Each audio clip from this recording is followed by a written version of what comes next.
Yeah. Amazing. Well, hi guys. As I previously promoted, I am speaking to the wonderful Olga today, who I will let obviously introduce herself. She needs no introduction, but just to give you a gist, today is about work-life balance, the stresses, and the kind of mental strains that we face in the workplace as women, as men, everybody. So to begin with, Olga, please do introduce yourself. Hello, thank you, Tina, again for having me. It's a pleasure to speak about my favorite topic, which is work-life balance. So I'm Olga Frankov. I am a work-life balance coach and stress management trainer for corporate companies. So basically, I started my career in corporates many years ago in the city of London, which is a stressful environment. Oh, God, And through that career, yes, that's how I found out what I actually wanted to do, because I was interested in working with people and I was interested in understanding the psychology behind people's behavior, so that's kind of what got me into coaching, because observing my environment in the corporate career, I noticed how people are striving for success in that environment. They want to have more, they want to have bigger positions, careers, and as they climb up that ladder, they actually becoming more stressed, unfortunately. They have less time for themselves and work-life balance is nowhere to be found. Yeah. So that is what prompted me to change my career eventually. So a couple of years ago, I switched from being in the corporates as a business analyst in banking. And now I work with women mainly from that environment, helping them achieve work-life balance and manage their stress so they have time for everything, for family and life. And that is such a shift in career path, isn't it? But I think what's fascinating about you is because you're the living, breathing experience of it all. You worked in the corporate world, you had all of the pressures especially in banking. I think that's one of the sectors that there is a lot of pressure, depending on the role, etc. So I think that's why for me you intrigued me more. You have your ethics and you know what coaching brings, but ultimately it's from your experiences. I love what you said about the stresses and people not understanding and things like that. I think it's really, really important, which is really, really why I want to speak to you about everything today. I have some notes here, so if I'm looking down, I'm just looking at my notes. Sure. So I think, like as I said, that's one of the reasons I wanted to speak to you. But I think in combination, what people really the emphasis of today is to realize that there is the stresses that we have to think about from from your perspective, coaching, etc. But also the HR side, because it's important. I mean, you coach and you mentor, the business side of things. I think that's the key element that people forget about in the workplace. They think, I'm stressed out, it's chronic stress, I can't deal with this, I have to go and do something about it. But ultimately, your employer has, would you agree, your employer has somewhat of a responsibility, don't they? Totally, yes, I agree with you. Yeah, and I think we speak a lot about mental health these days, but I think there is not enough understanding of what steps the employers can actually take, and how to communicate it to the employees in that way that it does not feel intimidating, that it does not feel like a breach of the boundaries of the employee as well, and for them to be engaged. And I think my perspective has always been to bring a little bit more fun to it, right? Because we always speak about those topics as something really important, really serious, and nobody wants to share what they're going through with others.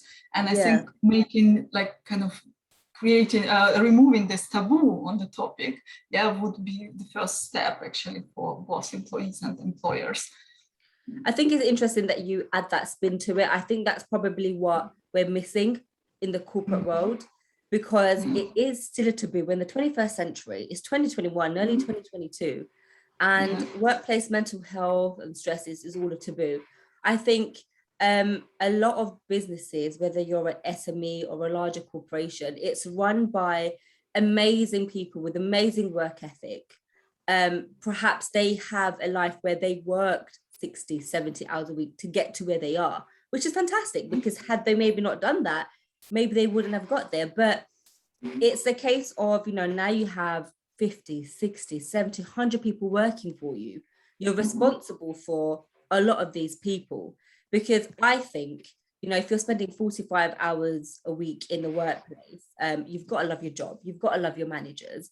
And, you know, there is a perception that you're a grown adult, you're professional, you should know how to deal with your and cope with your stresses. But how do you do that if you don't have a clear leadership to do that? So that's the other thing I wanted to touch upon, especially for people that are watching. I know a lot of people that watch what I'm doing are SME owners, essentially. So what is the clear difference between a stress that is okay in the workplace? Because stress helps you develop, it helps you excel in your career, it drives ambition and your passion. But what is the clear line between that and stress that is, you know, that's overwhelming for someone? Yeah, that's a good question, and it's really important for us to understand. But what I would like to point out, for every person, it would be different. Yeah, because the stress, like the one which you said is driving us, it's called sort of a healthy level of stress. Yeah, and then when it goes above a certain threshold, it becomes an unhealthy stress. So the healthy stress is the one where you're still able to function normally. You're still seeing that you have a result of your productivity. You still want to wake up in the morning and you want to go to work. You don't have the stress affecting your sleep, for example, right? It's not affecting your performance at work. So that is a healthy amount of stress, and usually it's brought on us, say, in some way by deadlines, some kind of projects, expectations of you as an employee in a certain position, right?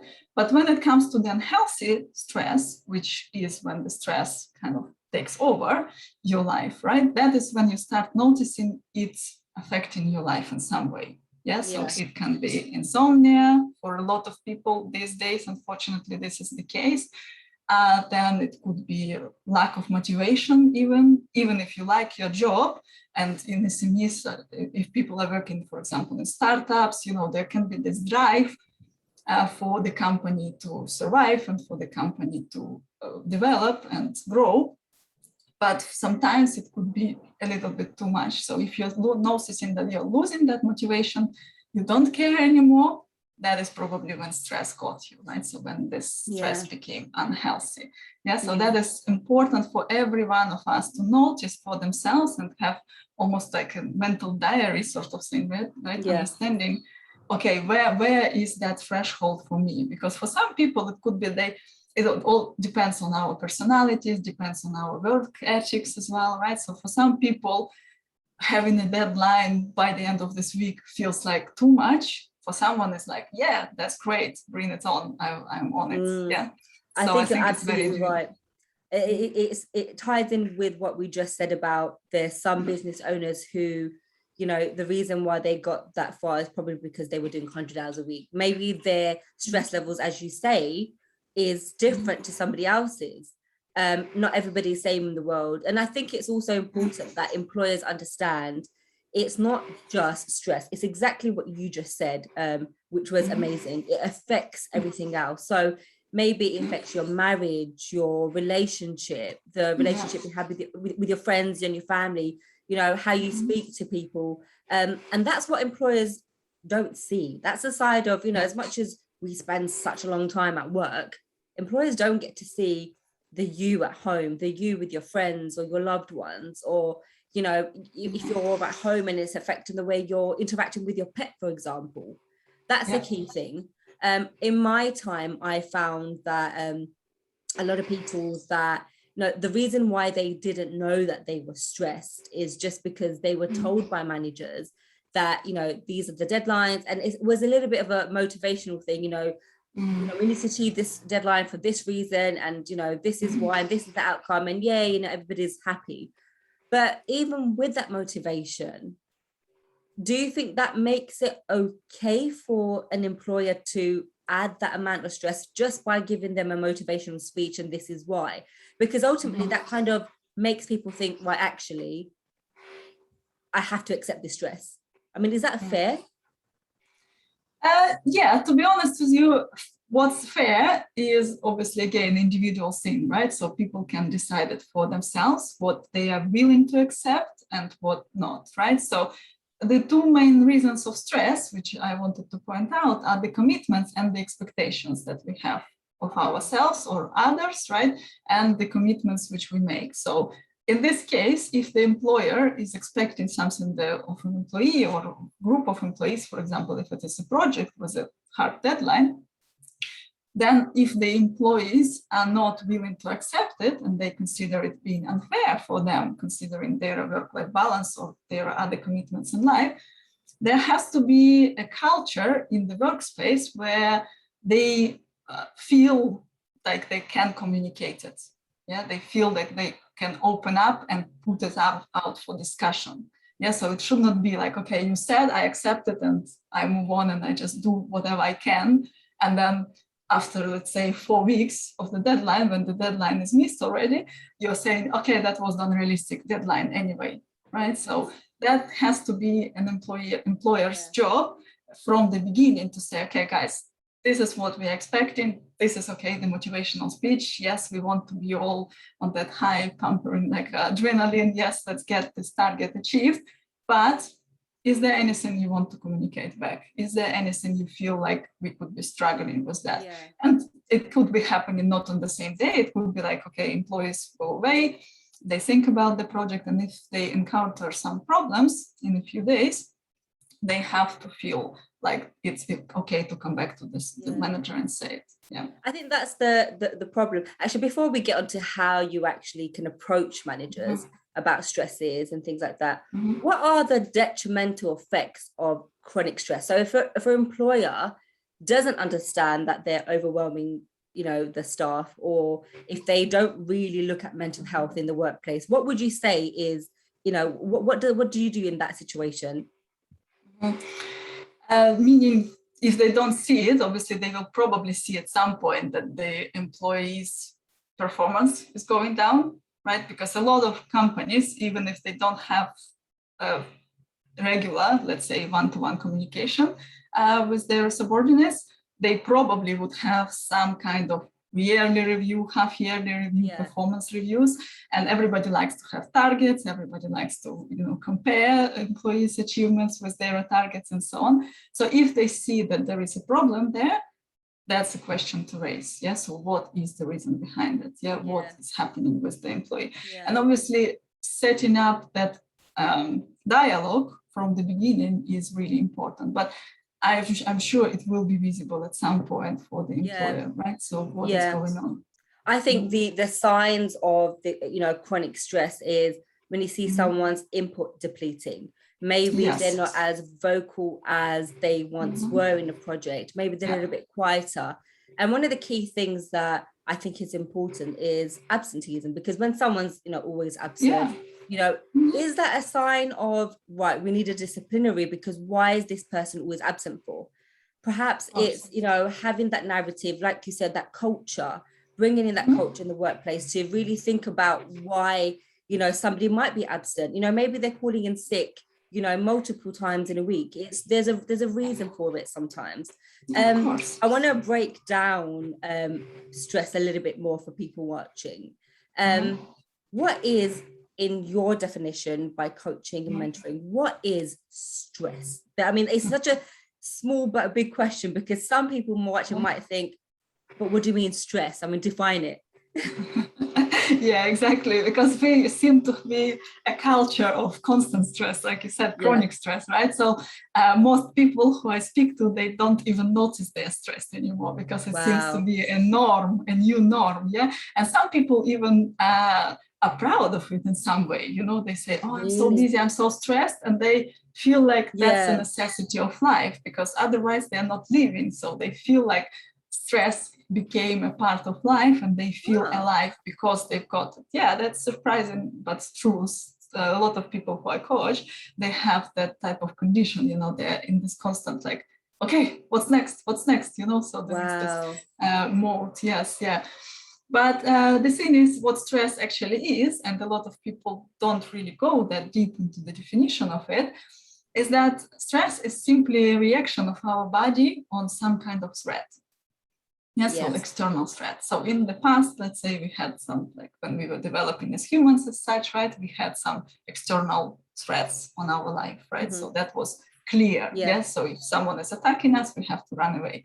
That was clear. Whilst nowadays, we have so many different threats which are not direct. So they are all indirect, right? So if we know that we are failing at our job, we might not be getting the income we need. We might not be able to cover our bills. We might be not able to cover, our children's education, and so on and so on. So lots of those worst case scenarios are coming to our brain. Yeah. So and worst case scenarios are coming from our brain's will, let's say, to protect us in some way, right? So if there is a threat, our mind is trying to come up with the ideas of how to protect us from it. Yeah, so and if it is a direct threat, like I said, if someone is attacking us, obviously our mind comes up with the worst case scenario, they will kill us. Okay, the solution is run away, right? Yes, exactly, right? Yeah, exactly. So whilst if it is, let's say, a failure at work, some kind of project is, you're running out of time to complete the project and so on, your brain starts working. It starts creating all of those worst case scenarios, and essentially the person's stress level equals to the amount of worst case scenarios they've got in their head in any particular time. Yeah, so those people, like I said, who struggle with insomnia, most probably they are lying in bed at night thinking about all of the things that went wrong or the things that might go wrong as well. Quite sad, isn't it? It is sad, yes, but that's unfortunately how our brain works, and that's our job to understand it and to make it work for us, not against us. Exactly, and it is exactly what you just said. It's our job to understand, not as business owners, just as human beings, I think. I mean, like you said, some people, you coach some people who, they're kind of proud of the stress. I think there's so much to it because I'll be honest, I'm a very busy person. I like to be busy. If I'm not a little bit pressured, I feel, what am I doing? But again, like you said, it's down to personality. I might be that type of person who wants that little bit of, pushing myself. Not to say that people don't want to push themselves, but, for some people, and a lot of people actually, they would never approach their employer and say, look, I'm going through insomnia. I can't sleep. I'm tossing and turning. I'm having problems with my relationship, because quite often the workplaces where they don't address workplace mental health is the same places that they don't really get involved with someone's personal life, because they keep a fine line. And although that's a good thing to do, to keep a line between personal life and, being professional, you have to invest in, employees' lives a little bit. And that includes mental health. There might be things going on at home that you might need to know about. Maybe explains the reason why someone was absent so much. And I'm glad you pointed out the whole, the stress being, something in our brain that tells us, look, this is, we don't know how to react to it. It's a threat. Because, how do we, apply that to the workplace? So, there could be a team working on a project, and there might be one that feels slightly intimidated by the others, or one that feels like, actually, I've got more responsibility than the others, but I've got less of a skill set. So if we think about it technically or strategically, it's that managers, if firstly you don't know how to deal with stress or address that, then thinking about, right, I've got 50 employees, let's look at their skill set. There's no use saying, for this person, I'm going to apply this much pressure, when actually you shouldn't, because it doesn't match their skill set. But it's something that you should be aware of from the recruitment process. When you hire that person in, or when you develop them, all of that is a sign of investing in employees, which is important to know. Yes, and having that constant dialogue, like you say, because maybe when they first started their job, they were interested in one direction, but as they develop as well as an employee, they might want to actually develop another skill set and work on a different project. So you have to enable it as an employer, right? So that is the dialogue. It always has to be there. Yes. Again, I've got 2 notebooks, because I'm the kind of person that has that. I have a million notebooks. I go into a shop and I buy a notebook. I don't know how it happens. It just happens. The other thing I wanted to talk about is, you're a cognitive behavioral therapist. Now that fascinated me a lot because you're an all-rounder. You do the coaching, you come from the corporate world. I'm intrigued to know, how do you incorporate that into your coaching and your mentoring? What does it mean for your clients? Yeah. So in terms of cognitive behavioral therapy, it's for people to understand their thinking and how their thinking process goes, right? So which a lot of people don't understand, because when we have some thoughts, and we have a lot of them, thousands of them, right, during the day, we usually consider them as the truth, as the ultimate truth, right? So we think, okay, that's what we think, and that's therefore the truth. And that's who I am, what I am, who I am, right? So that is my thinking. We don't have that idea of separation of our thinking from the actual us, as in our mind, and our soul, let's say, yeah, whoever believes in what. But basically understanding that narrative, which our brain creates, is already a big part of understanding our behavior. And that is where cognitive behavioral therapy comes into place. Yeah, because it's all about understanding what we believe in, because our beliefs, they're generating our thoughts, and our thoughts are generating our actions. Yeah, because we are acting based on our thoughts. Whatever it is we do, we always want to somehow feel better, make ourselves feel in a different way, right? And it all comes from our brain and from our beliefs. So yeah, if we know, for example, that we are not confident in public speaking, right? So that's a thought in our heads. Yeah. And it doesn't mean it's true. It doesn't mean that we cannot develop ourselves as a public speaker, right? But a lot of people believe that that's the ultimate truth and there is nothing more to it, right? So, and they go along with their life thinking that, okay, I'm not a public speaker because I don't feel confident.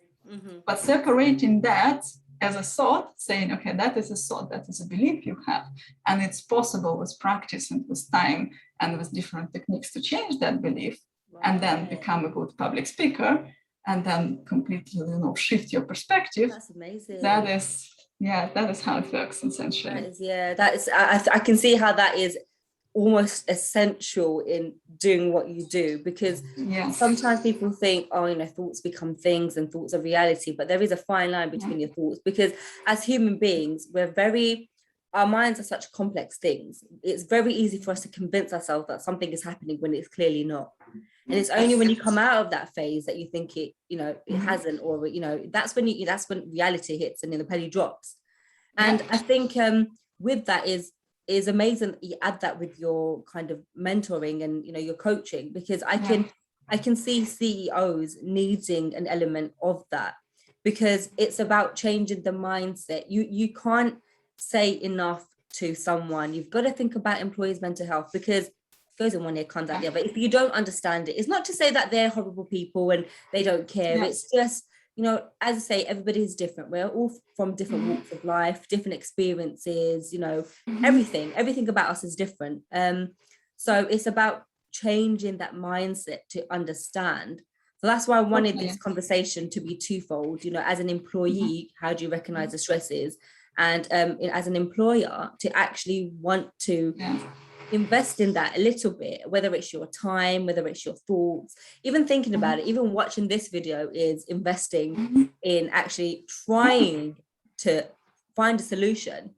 I come across so many people, whether they're moms in the workplace, whether they're people with hobbies or family to look after, or people who don't have a lot of people around them, who actually face stresses in the workplace. There's a massive percentage, I think almost 60% of people in the UK face some sort of workplace mental health issues and problems where they're not addressed. And that's just the number that we know of. There's obviously, as we say, it's hard to approach your employer and say, look, I'm going through something. And perhaps people don't do it because they think the employer won't understand. I really want to point out for any business owners that the fear from speaking to a lot of people that employees have in approaching them about, workplace mental health and stress is the fact that they think they won't be taken seriously, which is actually one of the most saddest things I've heard. It's not to say again that their bosses are, not human, nothing to do with that. It's the level of understanding, perhaps what the CEOs was able to endure in their life is different to the employees. But it's about, they're worried, what are they going to think? Are they going to sack me? I've had someone say to me, they're going to sack me if I even say anything. Firstly, that can't happen. It's not lawful. It's not right. It's not the right moral thing to do. And secondly, it's not something that I think anyone should be afraid of.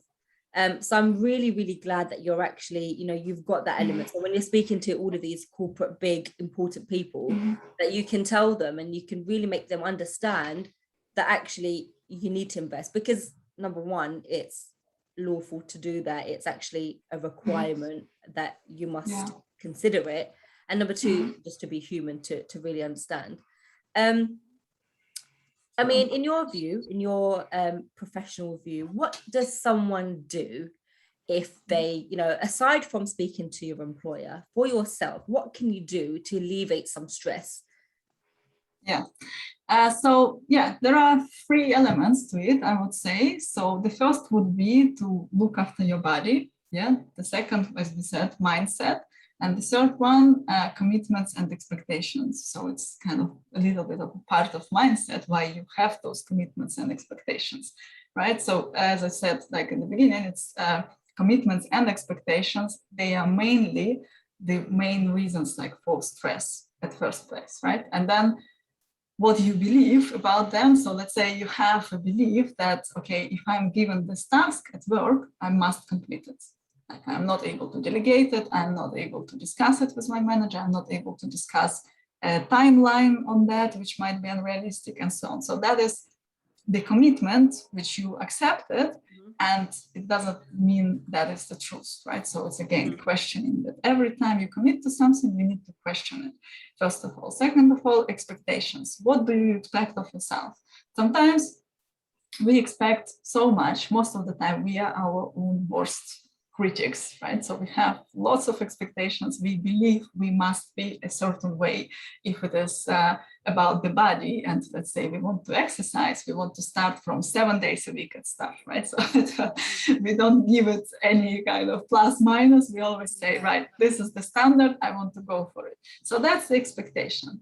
And I would say for a lot of people, it's important to understand that they need to think more about the appreciations rather than the expectations. So appreciating what you've done already, like gratitude journal, right? So a lot of people talk about it, being grateful for everything that you already have, where you are on your journey, and understanding that all of your experiences, they add up to what you have right now. And from here, you could be working for the future, right? And then understanding that we live here and now. So whatever it is you're doing right now is going to impact your future. But worrying about the future is not necessarily giving you any kind of benefit for the future, right? So if you just worry about it, you're only wasting your energy. The same about the past. If you're not letting go of the past, some people, have this lots of resentments they might be holding on to. They might have unresolved conflicts in the past, and they therefore repeat them in their heads over and over again. And it kills your mental energy, right? So kind of your battery goes down straight away. So looking after yourself in that way, in a mental way and physical way, the body, I will not say something new for anyone in terms of meditation, and sport, and how important it is to look after our body, because like I said, stress is a physical response to something going on in your outside world. So there will be some physical consequence on the stress, so which you experience in life, because if your brain is busy thinking how to deal with that threat, it is not going to function properly. Insomnia, one thing, it's not probably digestive system could be affected for some people. For women, even it goes down to the getting pregnant. It's really difficult for your brain, for your body to focus on a reproductive system when you are so stressed, because your body is busy dealing with the stress right now. So that's why it's so important to rebalance it and understand, okay, that is the stress and I want to deal with it, and just building that stress resilience. And a lot of people think that there is probably one pill or one solution, one go-to thing which they can go to resolve all their problems. I wish, yeah. Yes, yeah, but that's not the case. We all know that. And it's just about investing 5-10 minutes of your time every single day in looking after your body, looking after your mind, checking in with your beliefs, checking in whether you're committing to too many things, you have maybe too many things on your plate, especially for the women, I would say, because a lot of women obviously have to look after the family and look after their careers. So that is often difficult because they think they need to be perfect at all of their roles. People just assume women can do it all. Yes, exactly. We can, yes, yeah. but it doesn't mean to say there's hardships along the way. Yes, you know? yeah. But then it's as well like checking in with your expectations, right? Are you expecting this of yourself as a woman if you're a woman, right? So that is very important for us to understand. Because looking at other people and thinking, okay, they are role models, I want to be like her, I want to be like him, that doesn't matter. That you just don't know what's going on behind the closed doors for them, right? So they might be appearing all perfect mom, perfect career woman and so on, but you don't know what kind of hardships they are going through. And they might be having like 10 helpers on the way. So that's the important thing as well, to accept help and to ask for help on time, because oftentimes people will let it go too far without asking for help, because they would have again that expectation and that belief that they need to do everything themselves. Yeah, I can do it, I'm strong, I can deal with that, right? So if I go ask my employer or if I ask my colleague, they would think that I am weak or that I'm not skilled enough or that I don't understand something, right? So that's a train of thoughts. It's difficult to stop it once it starts. Yeah, but asking for help, there is nothing wrong with it. And learning from the best, learning from some mentors, that's totally gonna speed up your progress rather than slow it down. Yeah, and that's what a lot of people need to consider. That's I think you're exactly right. They're asking for help. People think, oh, is it going to make me seem weak or I'm less skilled? But actually, the recipient, the person on the receiving end of that, never really views it like that. You never think, if someone's asking you for help, right, let's do this together. This is teamwork. We're going to be productive. That's in no way showing that someone is weak. And actually, you answered my next question, which is really key. I was going to ask you, what are the things that, we can do? And, I mean, the things that don't cost us a lot of money, the things that don't cost us a lot of time. But it's exactly what you just said. Thinking about being productive, looking back on your day, thinking, right, I'm, this is what I'm, thankful for. Being, having a bit of gratitude, starting a gratitude journal. It's small things. People think, right, if I have to invest in myself now, right, I work 60 hours a week, when am I going to get time to exercise? They think, there's that perception with anyone that I've spoken to that's suffering from any type of stress, and particularly women that are suffering from any type of stress in the workplace. They say to me, well, I actually don't have time for, I can't exercise every single day, for this long, and I just don't have time for it. But actually, the things that you've just mentioned cost nothing, and actually it's not a lot of time, but if anything, you should invest in the time for yourself. You could be in bed before work the next day, writing in your gratitude journal. It could be a mental thing, as you say, just to think about your day constructively. Right, this went, really good. This was, successful. And I don't think people realize that little things like that actually pave the way of reducing that stress. People think, oh, okay, here we go. We're talking about thinking about your life and dissecting it all. It's all a taboo still, but it's not, because your brain releases certain chemicals, doesn't it? There's, you have this fight or flight reactions, and then it's automatically telling your brain that, we're going to fight. When it's not a flight, when you're in flight mode, you're in stress mode. When you're in flight mode, you're in, I'm determined. And actually, if employers want that from their employees, you'd want them to manage their stress. You'd want them to approach you and say, look, this is too much. Is there any way that we can, delegate a little bit more or spread the responsibilities a little bit more? So it's not, something wrong for an employee to come up to you and say, look, can we do something about it? In fact, I think it shows some strength and resilience. I think it shows true character. particularly for women. And I know you deal with a lot of female clients. I mean, you deal with all, but you look at a lot of female clients. I think, women probably, because of the, stereotypes and things like that out there about women and the, lack of opportunities, sometimes we're more afraid to say that, we're not coping so well. Can something be done about it? Would you agree, or am I just, talking about old statistics here? Yeah, no, it is definitely true. Yeah, it's also to do with our upbringing, the way obviously girls are looked at differently from the boys, right? So right from the beginning. Yeah. And for the girls, it seems, and the women, they are also more considerate of others, I would say, when it comes to bringing up some difficult conversations, because it feels like, okay, if I bring this topic up, I might be offending someone, or I might be making it difficult for them. They're not thinking about themselves first, right? So they're thinking about everybody else rather than themselves, and themselves, they come last, unfortunately.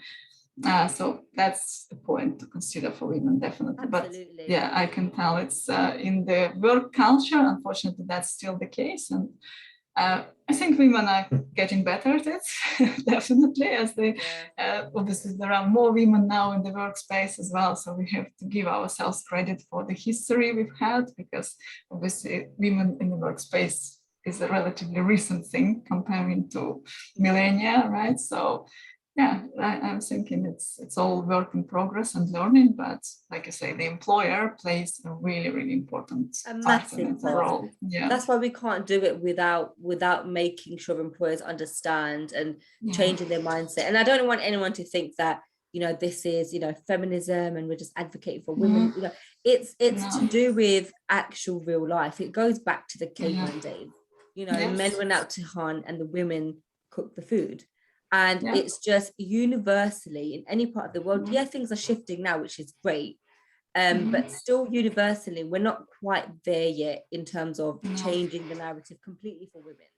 Women are still seen as the maternal aspect of the household, the caregiver. And it is like that. I wouldn't say men are the breadwinners as such, because now that's so very mixed. But men, again, going back to the caveman days, it is about men wanting to, facilitate all of that for the household. So it's not a case of feminism, because I believe in, rights and equal rights and fairness. I believe in all of that. And, I really strive to add that to every single element of my role, my job, everything that I do. But I want to go on about you now. I know we spoke a little bit about your background. You as a person, I'm intrigued to find out, what do you do when you want to manage stress? Do you pick up a book? Do you go for a walk? What's your kind of personal ways of managing stress? Sure. Yeah, there are a few things that I do, which I find helpful, and I always recommend it to all of my clients. But I think habits are really important. So in terms of, our life is basically, we are habitual beings. Yes. So everything we do from the morning until the evening, most of it is habitual. About 50% of our behavior is based on habits. So therefore, having that morning routine for me is very important. So even sometimes I always say, when people think about morning routine, they say, oh my goodness, I need to spend 2 hours doing some fancy rituals or whatever. It's not about that. It's about finding what works for you. And I always say, have a few different types of routine, depending on what time you have available on the day. Because sometimes, obviously, if you go out in the morning, we might not feel well. So, we will wake up later, and then we can have a short morning routine. Let's say 5-minute meditation. Yeah, but if you wake up earlier and you know that you've got that 1 hour and a half, which is your long morning routine, then go ahead and do all of it, right? So that's what I practice in my life, definitely. I have a morning routine, but I kind of adjust it depending on the time available and sometimes even on my mood. So in the morning, one of my key aspects, which I do in the morning, is playing piano, which is Oh, something creative. Yeah, I'm that's not really good amazing. at it. Yes, yeah, and I started playing as an adult already, and I just play for myself. Wow. I'm not performing for anyone or anything like that, but it just gives me this, quiet time with Oh, myself. I play in the headphones, so no neighbors woken up in the oh, I process. love that. Yeah, so that is a great thing which I like, and having some kind of that kind of covers a few things, right? So because it's a meditation, because I can't think about anything else but music at the time, then it's something creative, something to do with my hands, sort of, right, rather than my brain working. And it's some kind of me time because there is nobody else involved in the process. So yeah, something like that, if people can find it for them, I always advise for that. Yeah. And then in the evening as well, having the wind down routine, right? So because we always like sometimes in these busy days, I think it's everybody's like running, and I want to fall asleep now. That's not going to work like this, right? That's So you very need to true. give yourself a little bit of time.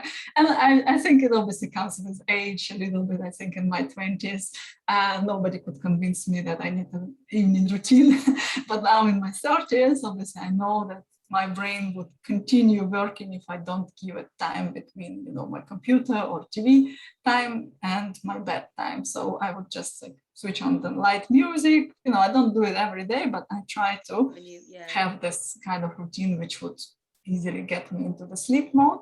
So those are important things. And then in terms of beliefs, like I was saying, working on my beliefs, because I also had those beliefs that I need to be everywhere for everyone in the past, and I had to work on them, and letting go of sometimes not pleasing someone is okay as well, right? So because we oftentimes think, okay, if I don't get this done, if I don't commit to this, I might offend this person, if it is a relative, or a partner or a child, even sometimes for women who have children. But it's it's okay sometimes, to be a little bit selfish. So Say no it took sometimes is me okay. exactly. It took me a long time to understand it and to actually understand that okay, it's not selfish. It's just what I need for my body. This is like a basic need, just to be able to take care of yourself. Because if you're not able to take care of yourself, you're not able to take care of others, right? So that's the basic thing, right? Which we need to accept. And then learning as well, learning a lot, learning all the time, and accepting the lessons that life gives us without thinking that, okay, it is a failure. Yes, sometimes we fail, but it's still a learning. Yeah, so learning from other people, like I was saying, having mentors, having someone who's been on your path, who knows already what you're going through. It's sometimes so nice to talk to them rather than trying to figure it out for yourself. Because sometimes some people need a push.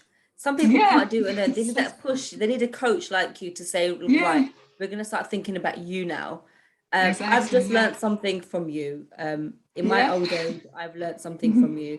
So mhm, quite often I think, right, I've had a busy day. I want to go to sleep. 10 minutes later, oh, I can't sleep. I'm not going to sleep. I just can't sleep. It's because I'm not allowing myself to wind down, to yeah. really wean off that busy period of my day and Mhm, just before I get yeah. into sleep mode. That might be a very, very key thing for a lot of people, Good. actually. Yes, Yeah. totally. Yes, yeah, yeah. For a lot of people, it would make a big difference because screen time, we have too much of it, right? So, and even if you think that you are watching your screen for entertainment, let's say if it is a TV or YouTube, Netflix, whatever it might be, it seems like entertainment, but your brain is still involved. It's engaged in whatever scenery is going on that screen. And it's important to give it a break. Yeah. Amazing.